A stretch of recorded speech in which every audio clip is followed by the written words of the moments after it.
Hello and welcome to Enchantment of Eternity's review for the Star Trek Lower Decks Season 2, Episode 5, An Embarrassment of Dooplers. This video is part of a series of videos where I review episodes of Star Trek Lower Decks, so I have to start with a spoiler warning for Lower Decks up to Season 2, Episode 5 if you haven't seen up to this point. You will not want to watch this video, otherwise some things will be spoiled for you. So, this latest episode of Lower Decks was fine. It was okay. I mean, we're halfway through Season 2, and Season 2 is yet to wow me, so I've totally given up on the idea that Season 2 is going to be this amazing season. Even, it still could pull it out at the end, but it still wouldn't make the season overall an amazing season. I think that ship has sailed. Which is fine, I just feel like I had my own expectations too high because I did like aspects of Season 1 a lot, so I thought the show could do a lot better, and everyone involved saying that the show was going to do a lot better, so I let myself get swept up in the enthusiasm, and I just had too high expectations, so I kind of tempered my expectations a bit. And in that regard, this is a very passable episode of Lower Decks. It was humorous. It had some good character moments. But overall, it's nothing special. It's okay.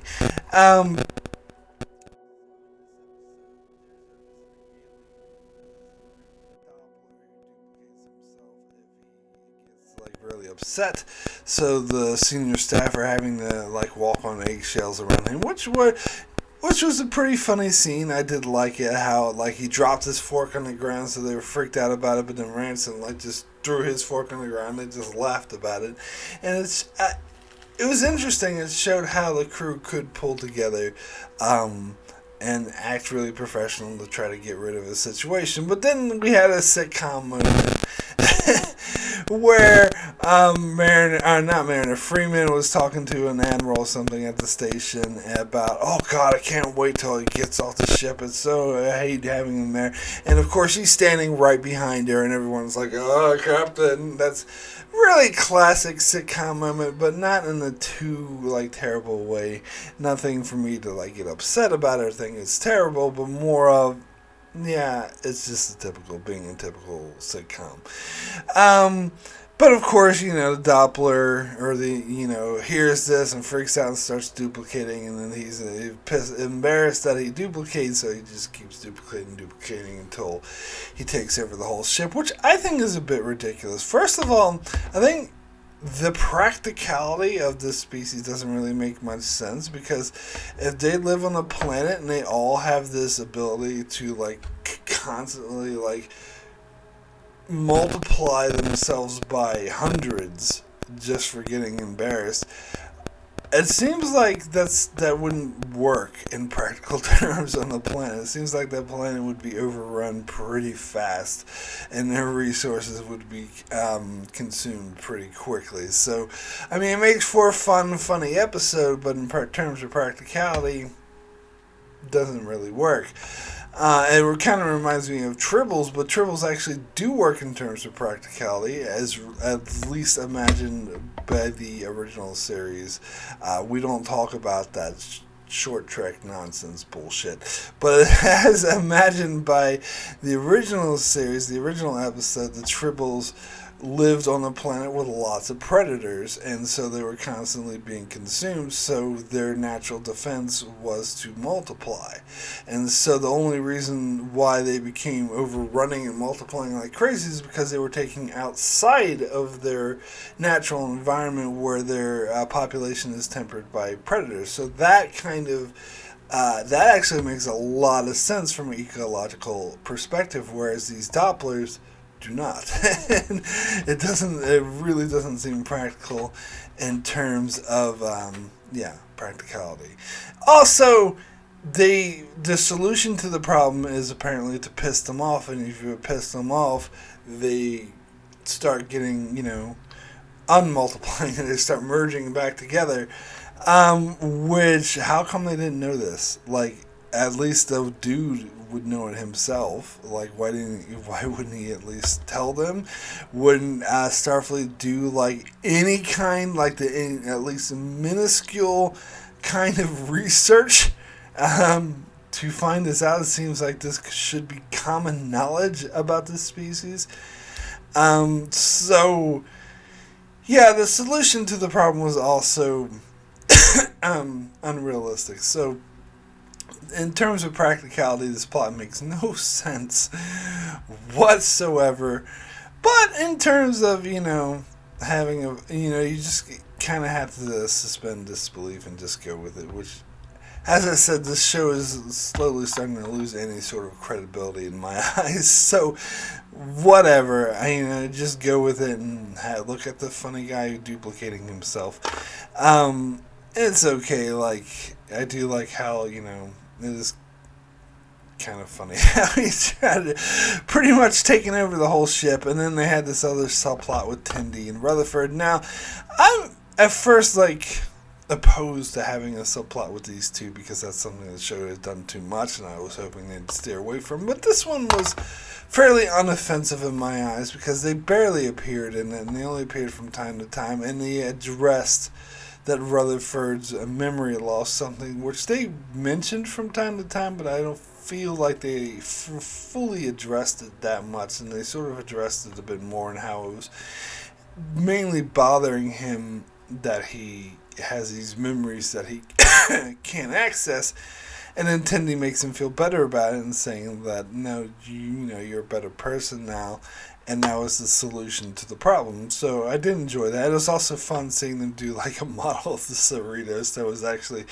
fully functional, which is in the 24th century. You feel that they would have that kind of technology with the models, that they would be able to create tiny warp cores and whatnot. So that was amusing. I did enjoy it, but it wasn't something that I was too crazy about.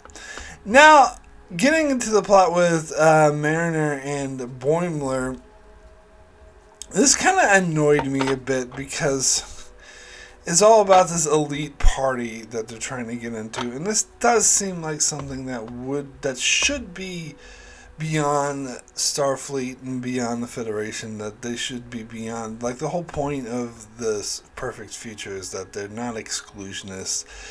There's no poor, there's no elite. And so it feels a bit of a throwback to have an elitist party that you have to be cool to get into. But, to be fair, that's sort of or maybe also Roddenberry's ideal of what Star Trek is, but not what it practically has been, because in terms of practicality, this actually isn't that far outside of what we've seen on screen. Having a military environment where there's rank and privilege, and of course in more modern Trek they had the things with, of course, the lower deckers sleeping in the corridors, which is something I really hate. But all this, and even Death Star, even before Lower Decks with the Next Generation, where the lower deckers had to share quarters, which I think is ridiculous for a luxury liner like the Enterprise D, where a guest comes on board and has a huge luxurious quarters to themselves. Why are they making instant share quarters? Anyway, going off on a tangent. Point is actually, even though I'd like it to be outside the bounds of what Starfleet should stand for and what it is, what we've been shown is not outside the bounds. It actually does make sense, unfortunately, for way too many portrayals of Starfleet, not just in modern Trek, but also stuff like Deep Space Nine, Voyager, Next Generation, that they would have an elitist party like this. But I was just kind of opposed to the whole concept of it, and I think it's ridiculous. I do like the solution, though, that it was kind of satisfying, the ending, that the solution was to just ignore the party and go hang out at a bar.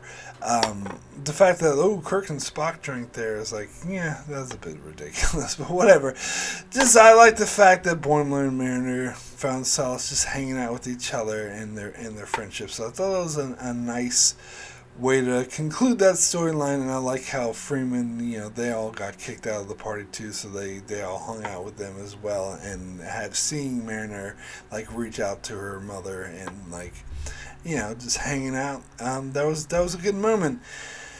And also, of course, it was extremely satisfying when Freeman beamed the Doppler into the party where it started duplicating like crazy.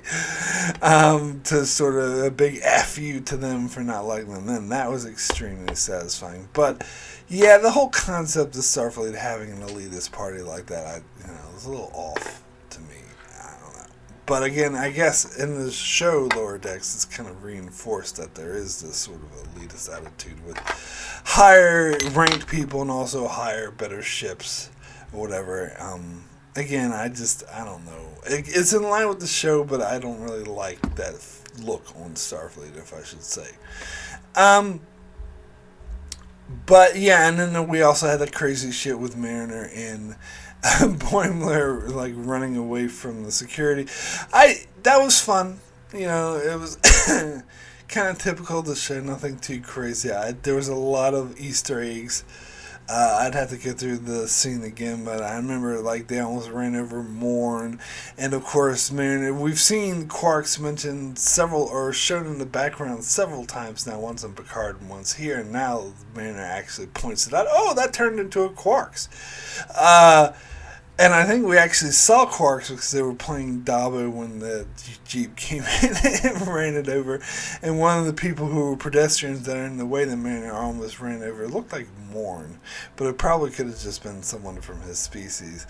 And then, of course, when the Jeep thingy fell in the water, all those Data's soap bottles just floated up, and it was very visually calling back to Insurrection, where Data fell in the water and he floated up like that. So that was a nice visual callback as well. So yeah, it's fun. So overall, this episode was great Star Trek fun. In terms of practicality, it didn't make any sense. I didn't like what it had to say about Starfleet. But it's a fine episode. It had some good character moments with, Rutherford in his memory and Mariner and Boimler, like, celebrating their friendship and Mariner reaching out to her mother. So, some nice character moments, but overall, yeah, just kind of an average episode. So, my rating for An Embarrassment of Dooplers out of 10, I'm going to give this 7 very good.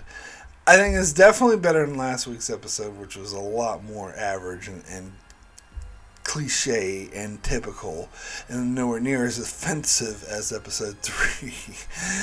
But yeah, it's fine. As I said, it has some great character moments, but overall, it's not the great season I was looking for. But as I said, I kind of tempered my expectations since then. So anyway, that is it for my review of episode 5 of season 2 of Star Trek Lower Decks. Be sure to check out my channel as I continue to cover Lower Decks, as well as covering all sorts of other Star Trek stuff and other shows like Better Call Saul, The Expanse, and Star Wars Clone Wars. So be sure to subscribe so you can keep up with all of that. And thanks a lot for watching.